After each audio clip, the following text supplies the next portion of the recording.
Amigos y hermanos, bienvenidos nuevamente a una nueva semana de estudio de la palabra de Dios y continuamos nuestro estudio con el libro de Génesis, el primer libro que se encuentra en nuestra Biblia, en la palabra de Dios, que habla acerca de los orígenes de la creación.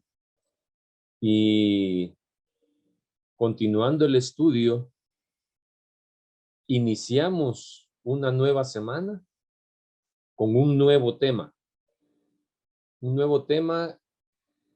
que estaremos estudiando durante esta semana y que se titula El Diluvio. Esta semana vamos a estar hablando acerca del diluvio. Y antes de entrar al tema de este día, al tema de hoy, domingo 17 de abril, vamos a orar para pedir la guía del Espíritu Santo. Padre nuestro que estás en los cielos, alabado y glorificado sea tu nombre. Gracias te damos, Dios, porque nos das un día más para vivir.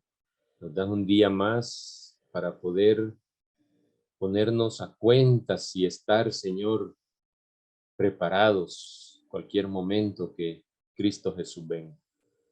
Señor, en esta hora vamos a estudiar tu palabra y nuevamente, como lo hacemos cada día, Padre, en cada estudio, queremos hacerlo, Señor, pero bajo la dirección de tu Espíritu Santo.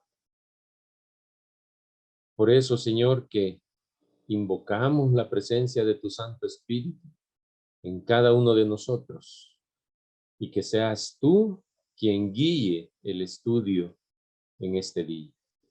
Danos la sabiduría, Señor, para poder estudiar tu palabra y comprender el mensaje que trae, Señor, en este día, en este estudio, Padre, para cada uno de nosotros. Bendícenos, quédate con nosotros, te lo suplicamos en Jesús. Amén. Bueno, hermanos y amigos, el tema para hoy domingo es la preparación para el diluvio. Ese es el tema para hoy domingo. Y quizás solo para ponernos en contexto, las lecciones anteriores estuvimos hablando acerca de la creación, luego hablamos acerca de la caída de la humanidad, la caída del ser humano. Nuestro tercer tema fue el legado que Caín dejó para la raza humana. Un legado de maldad. Y precisamente eso es lo que provocó lo que durante esta semana va a ser nuestro estudio. Provocó el diluvio. Esa maldad de los hombres provocó el diluvio. Y vamos a leer el libro de Génesis, el capítulo 6. Vamos a ver ahí lo que dicen los versículos 1 y 2 para comenzar nuestro estudio.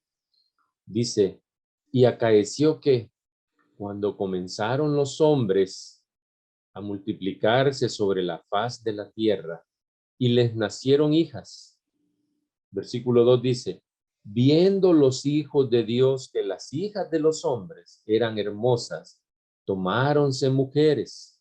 Oiga bien, tomáronse mujeres, escogiendo entre todas. Solo vamos a decir algo antes de continuar, que el versículo 2 menciona que viendo los hijos de Dios, no se refiere a los ángeles, se refiere a los hijos de Dios, a aquella genealogía de Set, y los hijos las hijas de los hombres se refieren a la genealogía a la descendencia de Caín. Y eso lo estudiamos la semana pasada. y solamente lo mencionaba para que quedara claro de que cuando se menciona acá en Génesis 6:2, los hijos de Dios no se refiere a los ángeles, sino que se refiere a la descendencia de Seth. Y las hijas de los hombres se refiere a la descendencia de Caín, ¿verdad? Entonces, unos, la descendencia de Seth, que eran adoradores de Dios, eran obedientes a la voluntad de Dios. Y las hijas de los hombres, que es la descendencia de Caín, como ya vimos la semana pasada, cuál fue el legado que Caín dejó, que fue de continuo a la maldad. Esa es la descendencia de Caín. Entonces, no es de extrañar que Dios se preocupe al observar que estas dos descendencias, estas dos genealogías, se mezclen, ¿verdad? Porque dice el versículo 2, tomáronse mujeres, ¿quiénes? Los hijos de Dios. La descendencia de Seth vio que las hijas de los hombres de la descendencia de Caín eran hermosas y ellos decidieron tomar, oiga bien, tomar hijas, tomarlas como esposas, tomarlas como mujeres. Y no solo una, habla de mujeres. La poligamia aquí fue donde comenzó. Pero no es el tema de este día ni de esta semana, sino que dice que los hombres, los hijos de Dios, tomaron mujeres. Una gran diferencia que vemos acá nada más en esta acción al ver que cuando Dios creó al hombre, creó a Adán, luego creó a la mujer, Dios fue y le presentó a Adán a su esposa. Dios le llevó la mujer a Adán, le llevó su ayuda idónea. Pero aquí vemos lo contrario. Vemos a los hijos de Dios decidiendo por ellos mismos tomar mujeres de las hijas de los hombres. Qué gran contraste, qué gran diferencia. No esperar a que Dios le muestre o le lleve la ayuda idónea. ¿No sucede algo similar hoy en día con nosotros, que a veces nosotros, y más que todos los jóvenes, ¿verdad? Aquellos solteros que se adelantan a buscar pareja, ¿verdad? Y deciden tomar ellos, ¿verdad? A su ayuda idónea según su propia voluntad. No esperan a que Dios, así como Adán le llevó a su esposa, no esperan que Dios les lleve y les presente a su ayuda idónea. Buen ejemplo el que tenemos acá. Entonces, cuando Dios ve que estas descendencias se van a mezclar, ¿verdad? Y que esto lo que va a producir es una nueva línea genealógica que estará en abierta rebelión contra Dios. Porque al casarse al tomar a mujeres, hijas del hombre, que están en rebelión contra Dios, ¿qué es lo que va a pasar? También los hombres, los hijos de Dios, la descendencia de Seth, también iba a entrar en una rebelión contra Dios. Por eso es que dice la frase, tomaron para sí, tomaron mujeres, ¿verdad? Eso nos sugiere la intención de los hijos de Dios de reemplazar y contrarrestar la intención divina para el matrimonio, ¿verdad? Como ya les mencionaba, ¿verdad? Las palabras de Dios cuando dice que Dios tomó a la esposa y se la llevó a Adán, ¿verdad? En Génesis 2:22. Eso en cuanto a este versículo, pero continuamos leyendo para ir entrando poco a poco en lo que es la lección de este día de la preparación para el diluvio. Versículo 6 de Génesis 6, ¿verdad? Génesis 6, capítulo 6, versículo 6, dicen lo siguiente: y arrepintióse Jehová de haber hecho hombre en la tierra, y pesóle en su corazón. Versículo 7, y dijo Jehová: raeré los hombres que he criado de sobre la faz de la tierra, desde el hombre hasta la bestia, y hasta el reptil y las aves del cielo, porque me arrepiento, dice Jehová, de haberlos hecho. ¿Verdad? Aquí en el versículo 6 y el versículo 7 lo que podemos ver es que cuando Dios vio tanta maldad, Él se arrepintió de haber hecho hombre en la tierra. Pero no es un arrepentimiento como, y aquí vamos a detallar un poco, porque debemos dejar claro que el arrepentimiento de Dios no es un arrepentimiento como el que nosotros sentimos a veces cuando nos equivocamos, cuando hacemos algo. Dios no se arrepintió de lo que había hecho, no se arrepintió de haberse equivocado. No es un arrepentimiento de equivocación. El arrepentimiento divino se relaciona con la tristeza divina. Dios se entristeció en su corazón. Eso es lo que debemos entender cuando leemos que Dios se arrepintió de haber creado al hombre. Dios se entristeció en su corazón. La emoción o el sentimiento de Dios tiene que ver con su amor por la humanidad. Y por eso es que a Dios le dolió en su corazón, se entristeció su corazón. Y aquí vamos a ver de dónde provienen estas palabras. Y el verbo hebreo naham, traducido como arrepentirse en Génesis 6, el versículo que leíamos, contiene el matiz positivo de gracia y amor. Entonces, la traducción de arrepentirse para la palabra hebrea naham, en esta parte no explica completamente el sentimiento de Dios, ¿verdad? Si naham contiene un matiz positivo de gracia y amor, entonces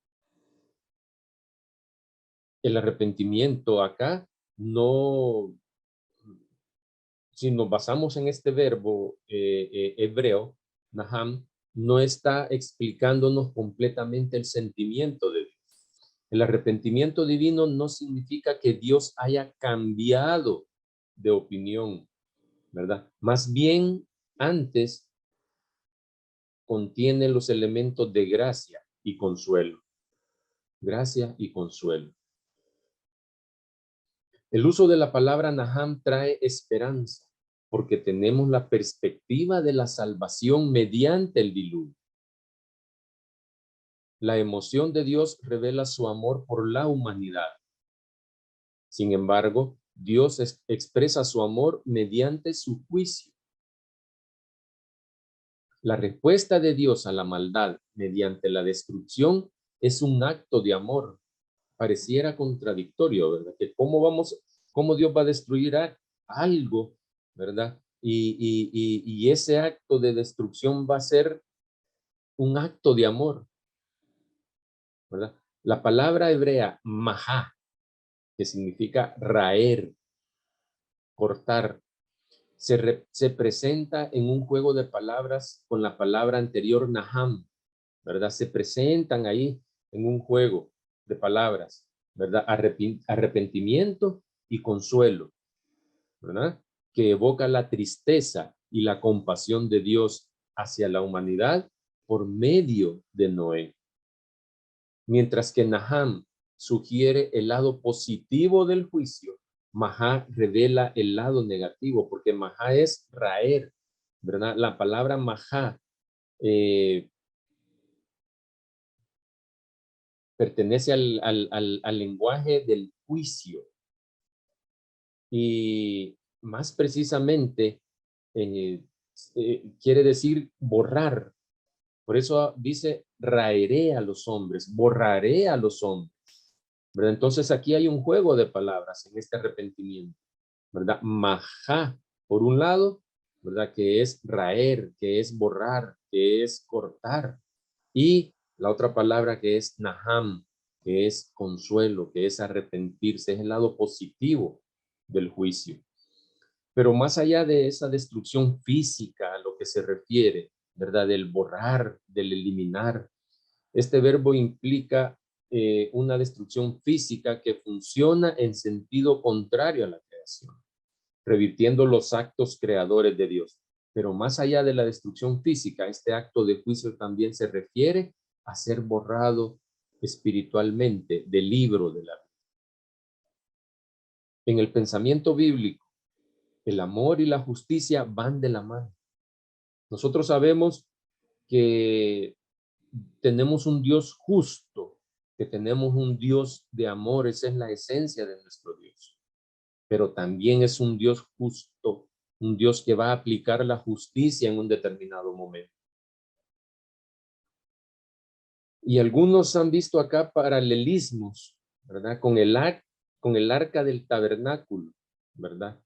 Eh, Así como el arca del diluvio permitió la supervivencia de la humanidad, el arca del pacto era una señal de la presencia de Dios en medio de su pueblo y señala también la obra de la salvación de Dios para su pueblo. Esto que hemos hablado se refiere a la palabra esta que veíamos ahí, al verbo arrepentirse, ¿verdad? Que Jehová se arrepintió, ¿verdad? Entonces, esa es la explicación y había que dejar claro cuál era el arrepentimiento de Dios. Después que ya tenemos claro esto, continuamos con nuestro estudio en el libro de, ahí mismo en Génesis, y vamos un poco más adelante a los versículos 8 y 9, donde dice, empero Noé halló gracia en los ojos de Jehová. Y el verso 9 dice, estas son las generaciones de Noé. Noé, varón justo, perfecto fue en sus generaciones. Con Dios caminó Noé. Y hermanos, aunque Noé halló gracia ante los ojos de Jehová, como acabamos de leer, fue en respuesta a esa gracia que Noé ya había recibido, fue en respuesta a esa gracia que Noé actuó en forma fiel y obediente a los mandamientos de Dios. No es así como debería de ser con todos nosotros. No es así como nosotros también deberíamos de ser obedientes a los mandamientos de Dios. Deberíamos de ser fieles a los mandamientos de Dios en respuesta a la gracia que ya recibimos. No deberíamos nosotros ser y hacer lo mismo que Noé. Por eso es que Noé halló gracia ante los ojos de Dios. ¿Hallaremos gracia nosotros ante los ojos de Dios? Luego el versículo 13, más adelante, siempre de Génesis 6, versículo 13, 14, dicen lo siguiente. Y dijo Dios a Noé, y aquí es donde ya entra lo que es la preparación para el diluvio, ¿verdad? Porque primero vimos el contexto, ¿verdad? De toda la maldad hasta dónde había llegado, que Dios Jehová se arrepintió y luego vimos a quién Dios había elegido para poder preparar el arca para el diluvio. Entonces, versículo 13 dice, y dijo Dios a Noé, el fin de toda carne ha venido delante de mí, porque la tierra está llena de violencia a causa de ellos. Y he aquí que yo los destruiré con la tierra. Y el verso 14 dice, es cuando Dios le da la indicación a Noé, hazte un arca de madera de goper, harás aposentos en el arca y la embetunarás con brea por dentro y por fuera. Aquí es donde vemos y de aquí en adelante, del versículo 14 en adelante, vemos las indicaciones que Dios le da a Noé de cómo tiene que hacer el arca.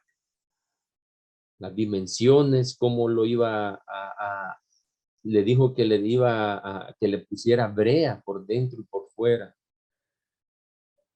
También cuáles eran las cantidades de parejas de animales que iban a entrar. Dios le dijo a Noé todo lo que tenía que hacer. Y en el versículo 22 termina y dice, e hízolo así Noé. Dice, conforme a todo lo que Dios le mandó. Dice el verso 22 de Génesis 6. Esta frase donde dice, y lo hizo así Noé, donde dice que hizo conforme a todo lo que Dios le mandó, ahí concluye lo que es esta parte preparatoria para el diluvio. Por consiguiente, la obediencia de Noé se describe como parte del plan de salvación de Dios. Noé se salvó simplemente porque tuvo la fe para hacer lo que Dios le ordenó. Y fue uno de los primeros ejemplos de una fe que se manifiesta en la obediencia, el único tipo de fe que es la que cuenta. La fe en la obediencia a Dios. Es la única fe que cuenta. Dice Santiago 2:20, que no lo vamos a leer, ¿verdad? Usted lo puede leer ahí en su casa. Esa es la única fe que cuenta, la fe que se manifiesta en la obediencia. Ahora bien, y con esto vamos terminando. Noé hizo el arca para salvar a un remanente. ¿Qué tal si nosotros